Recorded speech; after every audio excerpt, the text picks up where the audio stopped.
The gentleman's time has expired. The chair now recognizes the gentlewoman from Massachusetts, Mrs. Pressley, for 5 minutes.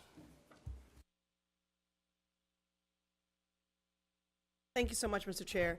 You know, in today's hearing on the Consumer Financial Protection Bureau, we should really be praising the work of the agency and discussing how to augment its successes for consumers all across our country. I want to thank you, Attorney General Anderson, for joining us today and for doing exactly that. Without question, under Director Chopra's leadership, the agency has taken action on junk fees, medical debt, appraisal equity, and held bad actors accountable for their greed, exploitation, and illegal behavior. Unfortunately, colleagues across the aisle are busy trying to criticize the agency and to undermine its mission. There's a particular case that CFPB brought that has been raised in this hearing, and the primary focus of legal arguments, it is the lawsuit against Townstone Financial in Chicago. And Ms. Thompson, you are here on behalf of Pacific Legal Foundation, which represented Townstone Financial, correct? Yes, ma'am. And according to your testimony, the origins of CFPB's suit was regarding redlining. For the record, since there's been a lot of banter today about definitions, what is the precise definition of redlining? The CFPB does not have a precise definition of redlining. I'll elucidate you as to the definition. According to the Legal Information Institute, redlining is a discriminatory practice that consists of the systematic denial of services, such as mortgages, insurance loans, and other financial services to residents of certain areas based on their race or ethnicity. And the history of the term dates back decades to when lenders would literally draw a red line around neighborhoods to stop black people from moving in as a way to maintain segregation. Today, this practice is not as overt, but it still persists. And again, not as overt since the passage of the civil rights legislation. So instead of a map and a red marker, discriminatory lenders often discourage applicants by using racially coded language. Ms. Thompson, before I go further, can you confirm that Townstone used marketing services through radio ads and a weekly radio show? Yes or no? Yes, Townstone marketed through. Claiming my time. On the radio, Townstone repeatedly disparaged black neighborhoods in Chicago. Now, while I don't have enough time to go through all of their statements, I will share a couple for the record.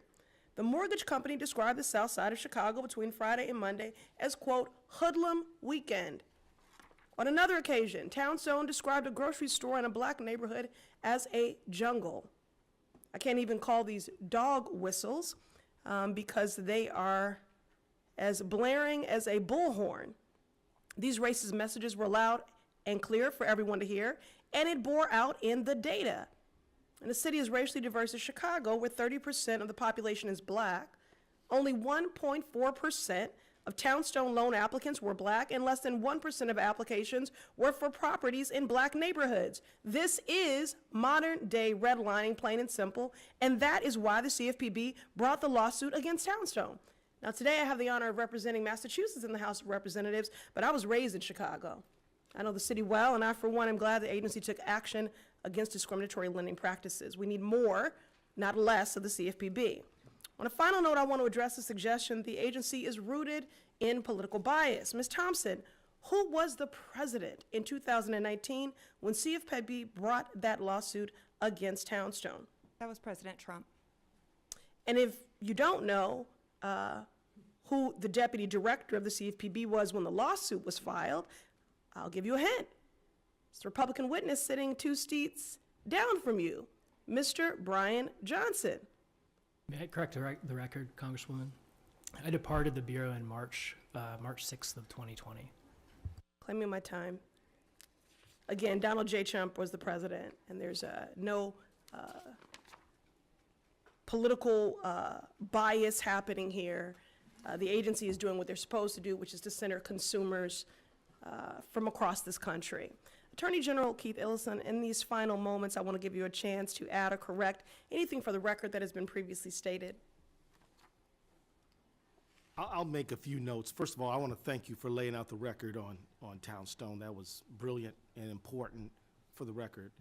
I think that there is more than ample oversight of the CFPB, 2 annual presentations by the leader of that institution report requirements, a number of appearances. When I was on the committee that you're on now, ma'am, we heard from them all the time. That is oversight.